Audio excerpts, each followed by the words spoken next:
عن عمر بن ابی سلمہ رضی اللہ تعالی عنہما قال قال لي رسول الله صلی اللہ علیہ وسلم سم اللہ وکل بیمینک وکل مما یلیک.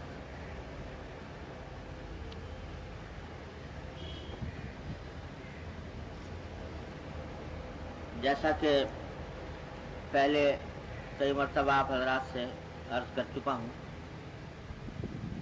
کہ دین کے جو احکام ہم پر عائد کیے گئے ہیں وہ 5 قسموں پر مشتمل ہیں: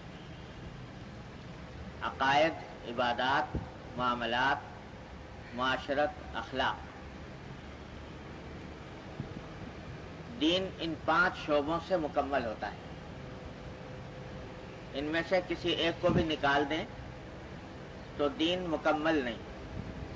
عقائد بھی صحیح ہونے چاہیے، عبادات بھی صحیح طریقے سے انجام دینی چاہیے، لوگوں کے ساتھ معاملات، بیع و شراء کے لین دین کے وہ شریعت کے مطابق ہونے چاہیے، اور اخلاق درست ہونے چاہیے باطن کے، اور زندگی گزارنے کے طریقے وہ درست ہونے چاہیے جن کو معاشرت کہا جاتا ہے. تو پچھلے کچھ عرصے سے بیان چل رہا تھا اخلاق کا، اور الحمدللہ بقدر ضرورت اس کا بیان ہو گیا. اس میں سے جو اہم باتیں تھیں، اگرچہ اور بھی بہت سی باتیں ہیں، لیکن جو ضرورت کے مطابق جو اہم تھیں ان کا بیان فی الجملہ ہو چکا. آگے یہ باب امام ترمذی رحمۃ اللہ، امام نووی رحمۃ اللہ علیہ نے قائم فرمایا ہے، جس میں ایک دوسرا دین کا اہم شعبہ شروع ہو رہا ہے، اور وہ ہے معاشرت. یعنی باہم زندگی گزارنے کے طریقے. کھانا آدمی کس طرح کھائے، پانی کس طرح پیے، گھر میں کس طرح رہے، دوسروں کے ساتھ زندگی کس طرح گزارے، یہ باتیں معاشرت سے تعلق رکھتی ہیں، اور یہ بھی دین کا ایک اہم حصہ ہے. ہمارے حکیم الامت حضرت مولانا تھانوی قدس اللہ سرہ فرمایا کرتے تھے کہ معاشرت کو تو لوگوں نے بالکل دین سے خارج ہی کر لیا، اور اس میں دین کے کسی عمل دخل کو قبول نہیں کرتے. اچھے خاصے نمازی ہیں، روزہ دار ہیں، تہجد گزار ہیں، ذکر تسبیح کرنے کے پابند ہیں، لیکن معاشرت خراب ہے، دین کے مطابق نہیں. نتیجہ یہ کہ دین ناقص ہے. تو اس واسطے معاشرت کے بارے میں جو احکام اور جو تعلیمات اللہ اور اللہ کے رسول صلی اللہ علیہ وسلم نے عطا فرمائی ہیں، ان کو جاننا، ان کی اہمیت پہچاننا اور ان پر عمل کرنا بھی ضروری ہے. تو یہاں سے جو کتاب ہم پڑھ رہے ہیں اس میں معاشرت کے کچھ ابواب اب شروع کیے ہیں، اور ان کو اب ان سے متعلق احادیث آ رہی ہیں، تو ان کو بھی بڑی اہمیت کے ساتھ سمجھنے اور عمل کرنے کی ضرورت ہے. اللہ تعالی ہم سب کو اس پر عمل کرنے کی توفیق عطا فرمائے.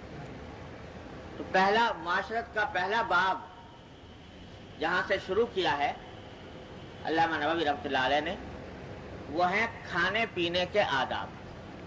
کتاب ادب الطعام، کھانے پینے کے آداب.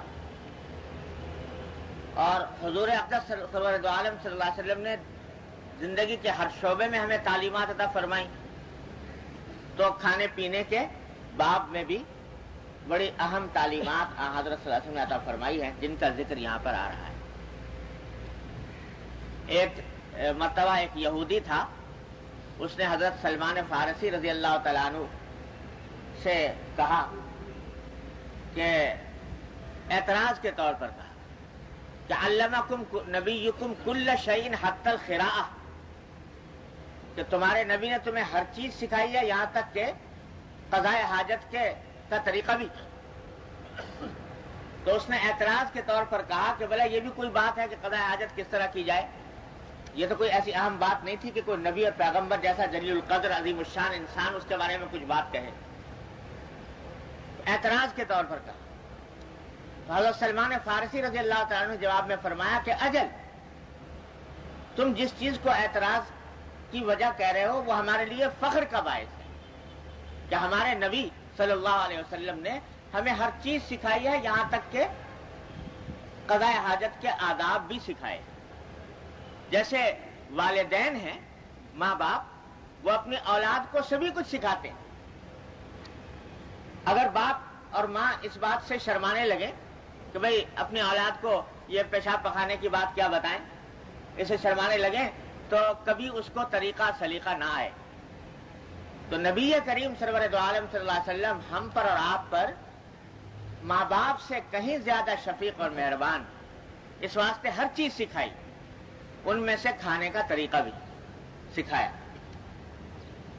اور ایسے ایسے آداب بتائے جن کے ذریعے ہم اس کھانے کو عبادت بنا لیں، یہ عمل باعث اجر و ثواب بن جائے۔ تو پہلے کچھ حدیثیں اس سلسلے میں پڑھتا ہوں ترجمے کے ساتھ، پھر اس کے بعد اس کی کچھ تشریح عرض کروں گا انشاءاللہ۔ یہ پہلی حدیث حضرت عمر ابن ابی سلمہ رضی اللہ تعالیٰ عنہما کی ہے۔ وہ فرماتے ہیں کہ قال لی رسول اللہ صلی اللہ علیہ وسلم، مجھ سے رسول اللہ صلی اللہ علیہ وسلم نے ارشاد فرمایا، سم اللہ، کہ کھانے کے وقت اللہ کا نام لو، بسم اللہ پڑھ کر کھانا شروع کرو، وَكُلْ بِيَمِينِكَ، اور اپنے دائیں ہاتھ سے کھاؤ، وَكُلْ مِمَّا يَلِيكَ، اور برتن کے اس حصے سے کھاؤ جو تم سے قریب ہے، قریب تر ہے۔ تین آداب بتائے، اللہ کا ذکر کرو، بسم اللہ پڑھو، بسم اللہ پڑھ کر کھاؤ، اور داہنے ہاتھ سے کھاؤ، اور اپنے سے جو متصل حصہ ہے برتن کا اس سے کھاؤ، تمہارے سامنے جو برتن کا حصہ ہے وہاں سے کھاؤ، آگے سے مت لو۔ دوسری حدیث حضرت عائشہ رضی اللہ تعالیٰ عنہ کی ہے، وہ فرماتی ہیں کہ قال رسول اللہ صلی اللہ علیہ وسلم اذا اکل احدکم فلیذکر اسم اللہ تعالی، فرمایا کہ رسول اللہ صلی اللہ علیہ وسلم نے ارشاد فرمایا کہ جب تم میں سے کوئی شخص کھانا شروع کرے تو وہ اللہ تبارک و تعالی کا نام لے۔ فَإِن نَسِيَ أَن يَذْكُرَ اسْمَ اللَّهِ تَعَالَى فِي أَوَّلِهِ فَلْيَقُلْ بِسْمِ اللَّهِ أَوَّلَهُ وَآخِرَهُ، اگر شروع میں بسم اللہ پڑھنا بھول گیا، اللہ کا نام لینا ذکر کرنا بھول گیا، تو اس کو چاہیے کہ جس وقت بھی یاد آ جائے کھانے کے دوران، اس وقت میں کہہ دے کہ بسم اللہ اولہ و آخرہ، کہ اللہ کا نام کے ساتھ میں شروع کرتا ہوں، اول میں بھی اللہ کا نام اور آخر میں بھی اللہ کا نام۔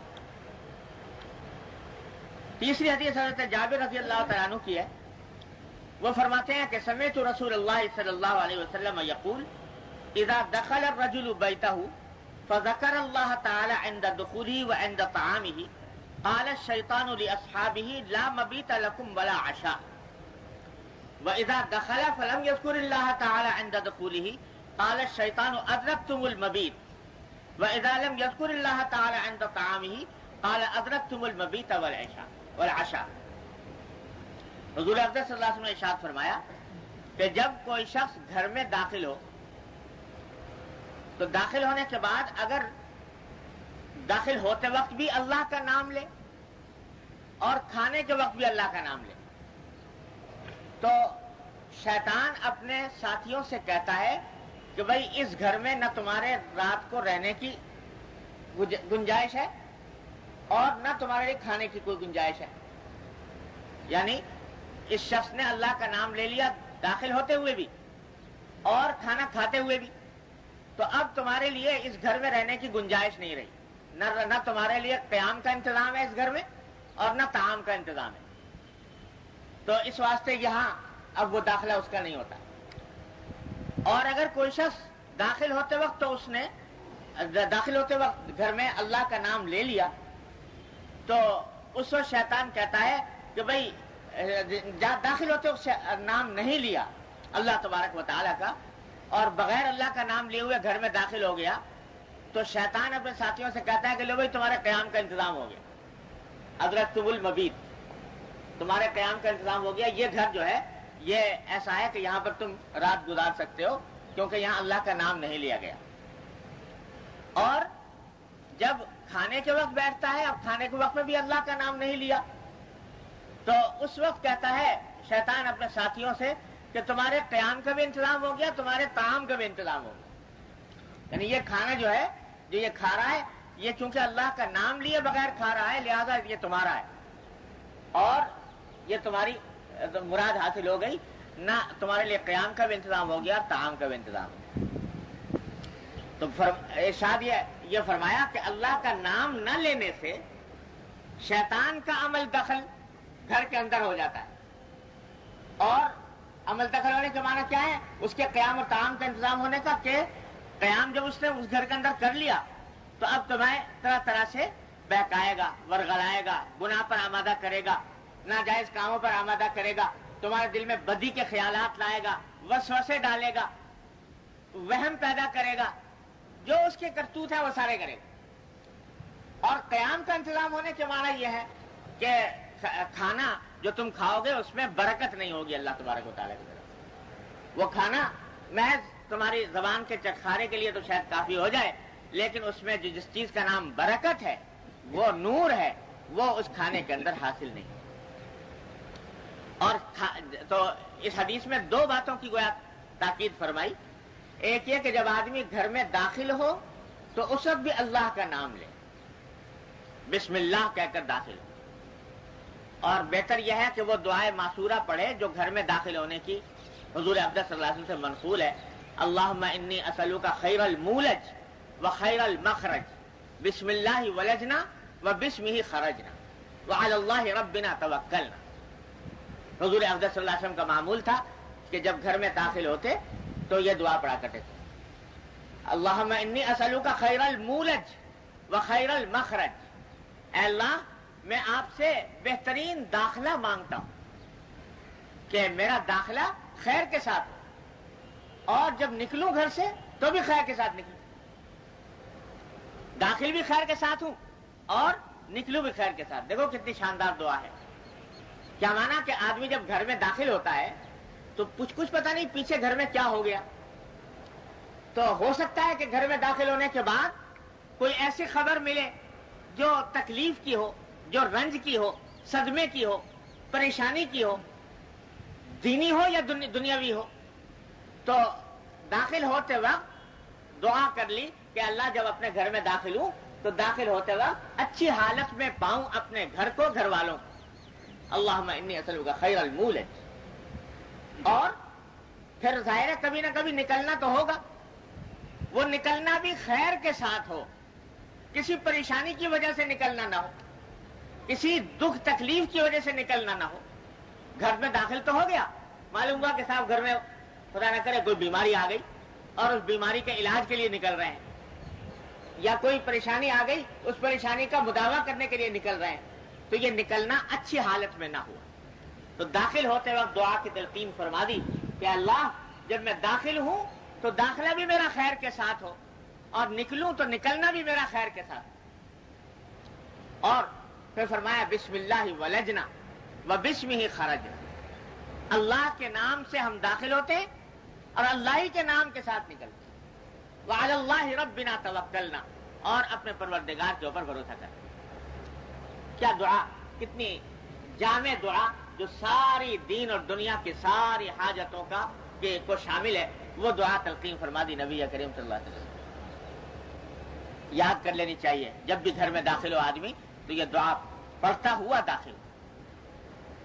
یاد نہیں آتی بسا اوقات اپنے دروازے پر لکھ کے لگا لے کہ جب داخل ہو تو آدمی بس فوراً یہ دعا پڑھ لے. اور یہ دعا ایسی چیز ہے کہ دنیاوی مقاصد کے لیے بھی بہترین, کہ پریشانیوں سے انشاءاللہ بچانے والی, اور ثواب کا ثواب, آخرت کی فضیلت علیحدہ. تو جب یہ دعا پڑھ کر داخل ہوا, جو آدمی یہ کہہ کر داخل ہوا اللہ سے مدد مانگ کر کہ اللہ میرا داخلہ بھی خیر کے ساتھ ہو, میرا نکلنا بھی خیر کے ساتھ ہو, تو بتاؤ شیطان کے لیے کیا گنجائش باقی رہی. اس لیے شیطان کہتا ہے کہ میرے لیے قیام کا انتظام اس گھر میں نہیں. اور جب کھانے بیٹھے تو اس وقت میں پھر بسم اللہ پڑھے, اللہ کا نام لے کر کھانے کا آغاز کرے تو اس میں شیطان کہتا ہے کہ میرے لیے طعام کا انتظام یہاں پر نہیں رہا. اللہ. آگے ایک حدیث اسی سلسلے کی اور ہے کہ حضرت حذیفہ رضی اللہ تعالیٰ عنہ فرماتے ہیں کہ کنا اذا حضرنا مع رسول اللہ صلی اللہ علیہ وسلم طعاما لم نضع ایدینا حتی یبدأ رسول اللہ صلی اللہ علیہ وسلم. جب ہم حضور اقدس صلی اللہ علیہ وسلم کے ساتھ کبھی کسی کھانے میں شریک ہوتے تو ہمارا معمول یہ تھا صحابہ کرام کا کہ جب تک حضور اقدس صلی اللہ علیہ وسلم کھانا شروع نہ فرمائیں ہم کھانے کی طرف ہاتھ نہیں بڑھاتے تھے. انتظار کرتے تھے کہ جب حضور اقدس صلی اللہ علیہ وسلم کھانے کی طرف ہاتھ بڑھائیں تو ہم کھانا شروع کریں. اس سے فقہاء کرام نے یہ مسئلہ مستنبط کیا ہے کہ اگر کوئی چھوٹا بڑوں کے ساتھ کھانا کھا رہا ہو تو ادب کا تقاضا یہ ہے کہ خود شروع نہ کرے بلکہ بڑے کے شروع کرنے کا انتظار کرے. پہلے بڑا شروع کرے اس کے بعد چھوٹا شروع کرے. تو یہ صحابہ کرام نے ادب سکھا دیا کہ ہم حضور اقدس صلی اللہ علیہ وسلم کے ساتھ کھاتے ہوئے پہلے حضور کے ہاتھ بڑھانے کا انتظار کرتے تھے, اس وقت تک ہاتھ نہیں بڑھاتے تھے. فرماتے ہیں کہ انا حضرنا معه مرۃ طعاما, ایک مرتبہ ایسا ہی ہوا کہ کوئی کھانا تھا اس میں حضور اقدس صلی اللہ علیہ وسلم کے ساتھ ہم حاضر ہوئے تو فجاءت جاریۃ کأنها تدفع فذهبت لتضع يدها في الطعام. ایک لڑکی آئی نوعمر بچی اور ایسا لگ رہا تھا جیسے بھوک سے بےتاب ہے, بھوک سے بے چین ہے. تو ابھی اور کسی نے کھانا شروع نہیں کیا تھا اس واسطے کہ حضور اقدس صلی اللہ علیہ وسلم نے کھانا شروع نہیں کیا تھا. تو اس نے آگے بڑھ کر جلدی سے ہاتھ بڑھایا کھانے کی طرف. تو فأخذ رسول اللہ صلی اللہ علیہ وسلم بیدہا, حضرت صلی اللہ علیہ وسلم نے اس کا ہاتھ پکڑ لیا اور اس کو روک دیا. ثم جاء اعرابی کأنہ یدفع, پھر تھوڑی دیر میں ایک دیہاتی آیا اور وہ بھی ایسا لگ رہا تھا کہ بھوک سے بہت زیادہ بےتاب ہے اور کھانے کی طرف لپک رہا ہے. تو اس نے بھی یہ کیا کہ ہاتھ بڑھانا شروع کیا کھانے کی طرف. فأخذ بیدہ, حضور اقدس صلی اللہ علیہ وسلم نے اس کا ہاتھ بھی پکڑ لیا, کھانے سے روک دیا. اور پھر فرمایا تمام صحابہ کرام سے خطاب کر کے کہ ان الشیطان یستحل الطعام اللہ یذکر اسم اللہ تعالی علیہ, کہ یاد رکھو اگر کھانا بغیر اللہ کا نام لیے شروع کر دیا جائے تو اس کھانے کو شیطان حلال کر لیتا ہے, یعنی اپنے لیے اس کھانے کو اپنے لیے حلال کر لیتا ہے, یعنی اس کی برکت ختم کر دیتا ہے, اس کا نور ختم کر دیتا ہے, اس کا جو فائدہ ہے روحانی وہ فنا کر دیتا ہے. تو اس واسطے یہ لڑکی آئی, اس نے بغیر بسم اللہ پڑے ہوئے کھانے کی طرف ہاتھ بڑھا لیا, تو اس واسطے میں نے اس کا ہاتھ روک دیا. اور یہ اعرابی دیہاتی آیا, اس نے بغیر اللہ کا نام لیے ہوئے کھانے کی طرف ہاتھ بڑھا دیا, اس واسطے میں نے روک دیا. تو اب یہ فرمایا کہ میں نے اس لیے روک دیا کہ انہوں نے بسم اللہ کے بغیر کھانا شروع کر دیا تھا. تو اشارہ اس بات کی طرف فرما دیا کہ ایک مربی کا, بڑے کا کام یہ ہے کہ اگر چھوٹا اس کی موجودگی میں اللہ کا نام لیے بغیر کھانا شروع کر رہا ہے تو اس کو متنبہ کرے, اور متنبہ کر کے ہاتھ بھی پکڑ لے, روک لے اور کہے کہ میں بسم اللہ کہو پھر کھانا کھاؤ.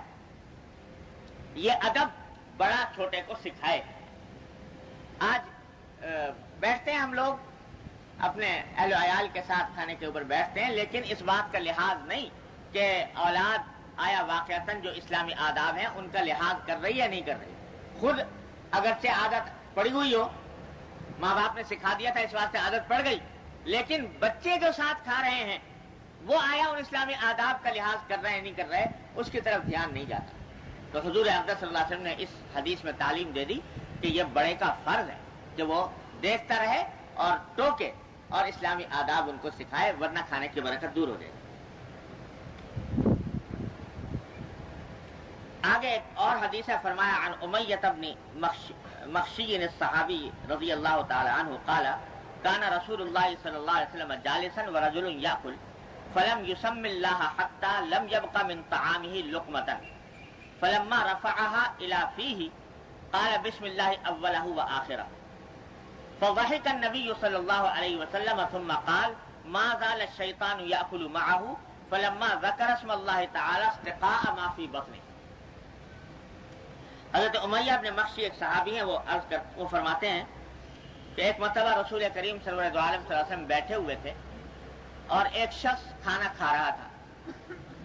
حضور نہیں کھا رہے تھے، کوئی اور بیٹھا ہوا کھا رہا تھا. حضور صلی اللہ علیہ وسلم تشریف فرماتے تو اس نے بغیر اللہ کا نام لیے ہوئے کھانا شروع کر دیا، یہاں تک کہ کھانے میں سارا کھا گیا اور ایک لقمہ باقی رہ گیا. تو جب وہ آخری لقمہ لے جانے لگا اپنے منہ کی طرف تو اس وقت اس کو یاد آیا کہ میں نے بسم اللہ نہیں پڑھی تھی. اور حضور اقدس صلی اللہ علیہ وسلم کی تعلیم یہ ہے کہ اگر آدمی شروع میں بھول جائے تو جب بھی یاد آئے اس وقت کہہ لے. تو اس تعلیم کے مطابق اس شخص نے اسی وقت کہہ دیا بسم اللہ اولہ و آخرہ. جب اس نے بسم اللہ اولہ و آخرہ کہا تو صحابی فرماتے ہیں کہ حضور اقدس صلی اللہ علیہ وسلم ہنسنے لگے اس کو دیکھ کر، اور فرمایا کہ دیکھو عجیب واقعہ پیش آیا کہ جس وقت یہ کھانا کھا رہا تھا تو شیطان بھی اس کے ساتھ کھا رہا تھا. ما زال الشیطان یاکل معہ، شیطان بھی اس کے ساتھ کھا رہا تھا کھانا. جب اس نے اللہ کا نام لیا اور بسم اللہ اولہ و آخرہ کہا تو جو کچھ کھایا تھا اس نے قے کر دی، استقاء ما فی بطنی، جو کچھ پیٹ میں تھا اس کے الٹ دیا. یعنی پہلے تو اس کو کھانے کی گنجائش مل گئی تھی اور جب اس نے بسم اللہ اولہ و آخرہ کہہ دیا تو اس کے کہنے کے بعد اس نے قے کر دی اور اب اس کھانے میں جو اس کا حصہ تھا وہ ختم ہو گیا اس ایک چھوٹے سے جملے کی وجہ سے. اس واسطے حضرت صلی اللہ علیہ وسلم نے گویا اس منظر کو گویا آنکھوں سے دیکھ کر اس پر تبسم فرمایا اور ہنسی، آپ کو ہنسی آ گئی. اشارہ اسی بات کی طرف فرما دیا کہ کسی بھی لمحے جب بھی یاد آ جائے تو آدمی بسم اللہ پڑھ لے اور بسم اللہ اولہ و آخرہ کہہ دے تو انشاءاللہ وہ اس کی جو بے برکتی ہے وہ زائل ہو جائے گی. یہ ساری احادیث بنیادی طور پر جتنی ہم نے پڑھی ابھی وہ ایک حکم بتا رہی ہے کہ کھانا کھانے سے پہلے اللہ جل جلالہ کا نام لو، بسم اللہ الرحمن الرحیم پڑھو، اللہ کا نام لے کر کھانا شروع کرو. اس سے برکت پیدا ہوگی کھانے کے اندر، اس سے کھانے کے اندر نور پیدا ہوگا. اور کہنے کو تو یہ ایک چھوٹی سی بات ہے کہ بھائی بسم اللہ الرحمن الرحیم کہہ کر کھانا شروع کر دیا یا بسم اللہ الرحمن الرحیم کہہ کر گھر میں داخل ہوئے، معمولی سی بات ہے، چھوٹی سی. لیکن اگر غور کرو تو یہ اتنی بڑی عظیم الشان عبادت ہے اور اتنا عظیم الشان عمل ہے کہ اس کی وجہ سے پورا کھانا ایک طرف عبادت بن جاتا ہے، ثواب بن جاتا ہے، اور دوسری طرف اگر آدمی ذرا دھیان سے کہے بسم اللہ الرحمن الرحیم تو ایک بہت بڑے معرفت کا دروازہ کھل جاتا ہے. اللہ جل جلالہ کی معرفت کا دروازہ کھل جاتا ہے. بسم اللہ الرحمن الرحیم ذرا دھیان سے پڑھے، دھیان سے کہے. کیا کہ حقیقت میں یہ بسم اللہ الرحمن الرحیم اس طرف انسان کو متوجہ کر رہا ہے کہ جو کھانا میرے سامنے ہے یہ کھانا یہ میری قوت بازو کا کرشمہ نہیں، یہ کسی دینے والے کی عطا ہے. میرے بس میں نہیں تھا کہ میں یہ کھانا مہیا کر لیتا اور اس کے ذریعے اپنی حاجت پوری کر لیتا. یہ محض اللہ جل جلالہ کی عطا ہے، اس کا کرم ہے کہ اس نے مجھے عطا فرما دیا. در حقیقت اس بسم اللہ الرحمن الرحیم سے توجہ دلانی اس بات کی طرف منظور ہے کہ ذرا دیکھو تو صحیح کہ یہ نوالا جو تم کھا رہے ہو، ایک نوالا جو تم نے منہ میں رکھا اور ایک سیکنڈ میں حلق سے اتار لیا، اس کو تمہارے منہ تک پہنچانے کے لیے کائنات کی کتنی قوتیں صرف ہوئیں جن کو اللہ تبارک و تعالیٰ نے تمہاری خدمت کے لیے لگایا. ذرا سوچو تو صحیح. آپ کہو کہ صاحب کیا مشکل تھا, پیسے تھے ہمارے پاس, پیسے سے خرید لائے کھانا. اول تو سوچو کہ پیسہ بھی کہاں سے آیا, کس نے دیا, وہ کس کی آتا ہے, وہ پیسہ دینے والا کون ہے. دوسرے, اگر پیسہ ہوتا بھی تو یاد رکھو بہت پیسے والے ہوتے ہیں, لیکن ضروری نہیں کہ اس پیسے سے ہمیشہ اپنے من پسند, اپنے طبیعت کے مطابق کھانا مل جائے. کتنے انسان ہیں جو پیسے جیب میں ڈالے پھرتے ہیں اور مطلب کے مطابق چیز نہیں ملتی, مہیا نہیں ہوتی. کتنے واقعات, خاص طور سے سفر کے اندر بہت انسان جب دوسری جگہ جاتا ہے تو بے شمار واقعات ایسے پیش آتے ہیں کہ پیسے موجود ہیں اور زیادہ سے زیادہ رقم خرچ کرنے کو انسان تیار ہے, لیکن کھانا مطلب کا نہیں مل رہا. تو یہ پیسہ بھی اللہ تعالیٰ کی عطا اور اس پیسے کے ذریعے مطلب کے مطابق کھانا عطا کر دینا, یہ بھی اللہ تبارک و تعالیٰ کا کرم. ورنہ پیسے لیے ڈھونڈتے رہتے, پھرتے رہو چاروں طرف, لیکن کہیں نہیں میسر آتا. بہرحال میرے ساتھ تو سفر بہت کیے, اس واسطے ایسے مواقع بہت پیش آتے رہتے ہیں کہ الحمدللہ پیسے بھی ہیں, زیادہ سے زیادہ پیسے خرچ کر کے مطلب کی چیز حاصل کرنے کی استطاعت بھی اللہ تعالیٰ نے عطا فرمائی ہے, لیکن ڈھونڈتے پھرنے نہیں مل رہی. تو پیسہ اس کی عطا, اس پیسے کے ذریعے یہ کھانا اس کی عطا, اور اس کھانا جو تم نے ایک نوالا لے کر اپنے حلق کے اندر اتار لیا ہے ایک لمحے کے اندر, ذرا سوچو یہ روٹی کا ایک ٹکڑا, ایک روٹی کا ٹکڑا, ذرا سوچو کہ یہ کس طرح تم تک پہنچا. کہاں کسی کاشتکار نے زمین کے اندر بیج بویا گندم کا, اور اس سے پہلے زمین کو ہموار کرنے کے لیے کتنی مدت تک ہل چلایا, اس کے اندر زمین میں بیج ڈالا, اس کو پانی دیا, پانی دینے کے بعد اس کے اوپر ہوائیں چلی, اس کے اوپر سورج نے اپنی روشنی کرنیں ڈالی, اور پھر اللہ تبارک و تعالیٰ نے بادل بھیجے, بارشیں برسائیں, کوپل نمودار ہوئی.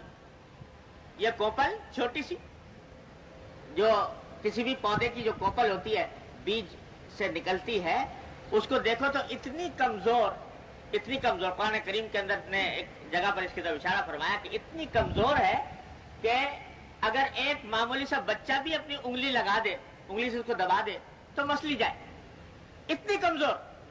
لیکن زمین جیسی سخت چیز کا پیٹ پھاڑ کر نمودار ہو رہی ہے,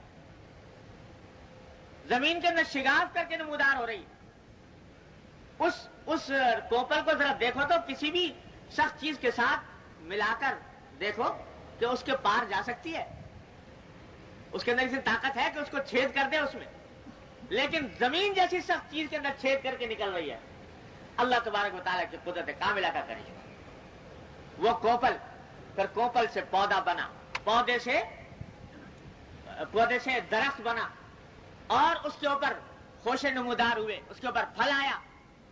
پھر کتنے انسان اس کے توڑنے کے اندر شریک ہوئے, کتنے انسان, کتنے جانور, کتنوں نے اس کو روندا, اس میں سے بھوسا الگ کیا. پھر کہاں کس شہر کے اندر پہنچا, وہاں سے جا کر ایک شہر سے دوسرے شہر, دوسرے شہر سے تیسرے شہر پہنچا, اور کتنے انسان اس کو بیچنے کے لیے بیٹھے, کون اس کو خرید کر لایا, کس سے تم تک پہنچا, کس نے اس کو آٹا بنایا اور کس نے اس کو گوندا, اور گوند کر تمہیں روٹی کا نوالا تمہارا ایک حلق کے اندر پہنچا, ایک ایم تم نے حلق سے اتار دیا. تمہارے بس میں تھا کہ یہ ساری کائنات کی قوتوں کو جمع کر کے اور یہ نوالا حلق سے اتار لیتے. تمہاری قوت میں تھا کہ آسمان سے بارش برساتے, تمہاری قوت میں تھا کہ سورج سے کرنیں اس کو پہنچتی, تمہارے بس میں تھا کہ یہ کوپل اس کو نکلتی زمین کے اندر سے. قرآن کریم فرماتا ہے کہ افرأیتم ما تحرثون اانتم تزرعونہ ام نحن الزارعون. ذرا غور تو کرو, جو چیز تم زمین کے اندر ڈالتے ہو تو کیا تم اگاتے ہو اس کو یا ہم ہیں اگانے والے. افرأیتم ما تحرثون اانتم تزرعونہ ام نحن الزارعون. یہ اس پر غور کرو کہ یہ کہاں سے آ گئی ہے تمہارے پاس. کتنے ہی پیسے خرچ کر لیتے, کتنے ہی وسائل خرچ کر لیتے, یہ کام تمہارے بس میں نہیں تھا. یہ اللہ تبارک و تعالیٰ کہتا ہے. تو جب یہ کہا جا رہا ہے کہ بسم اللہ الرحمن الرحیم پڑھ کر کھاؤ, تو یہ اس بات کی طرف توجہ دلائی جا رہی ہے کہ ذرا سا اس نعمت پر غور کر لو کہ اللہ جل جلالہ نے کس طریقے سے یہ لقمہ تم تک پہنچایا ہے. ذرا سا دھیان کر لو. اس دھیان کے ساتھ جب کھاؤ گے اور اس استحضار کے ساتھ کھاؤ گے کہ اللہ تبارک و تعالیٰ کی عطا ہے, اس کا فضل ہے, اس کا کرم ہے, تو وہ سارا کھانا اللہ تبارک و تعالیٰ تمہارے لیے عبادت بنا دے.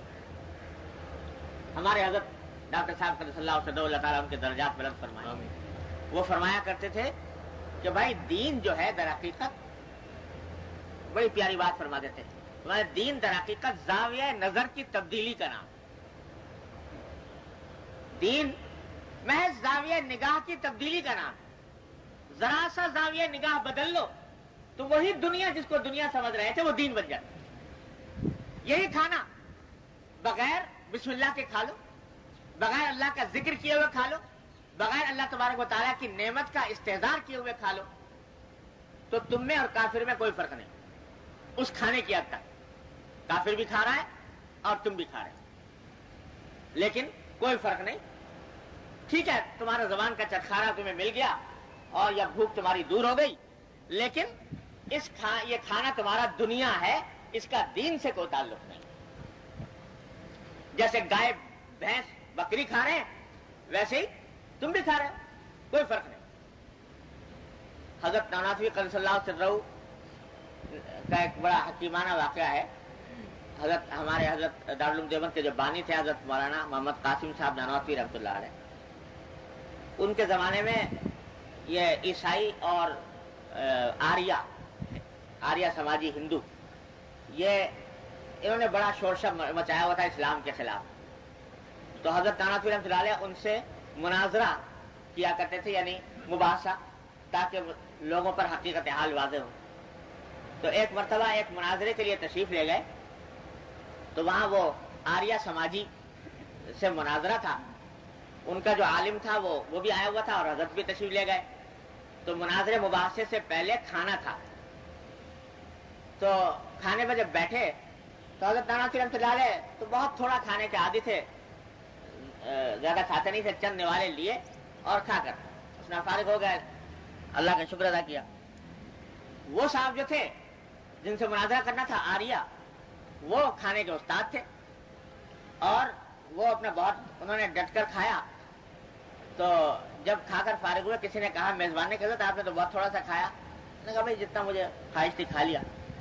تو اس آریہ سماجی نے کہا کہ مولانا آپ کھانے کے مناظرے میں تو ابھی سے ہار گئے, کھانے کے مقابلے میں تو ابھی سے ہار گئے. تو یہ آپ کے لیے بدفعلی ہے کہ آپ کھانے کے مقابلے میں ہار گئے, تو اس کے معنی یہ ہے کہ جو اب دلیل کا مقابلہ مناظرہ ہوگا تو اس میں بھی ہاریں گے.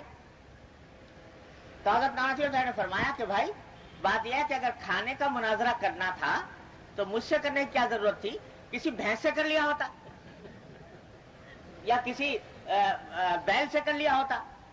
تو اس میں تو اگر آپ بیل سے یا بھینس سے مناظرہ کریں گے تو یقیناً ہار جائیں گے بیل اس کے مقابلے میں.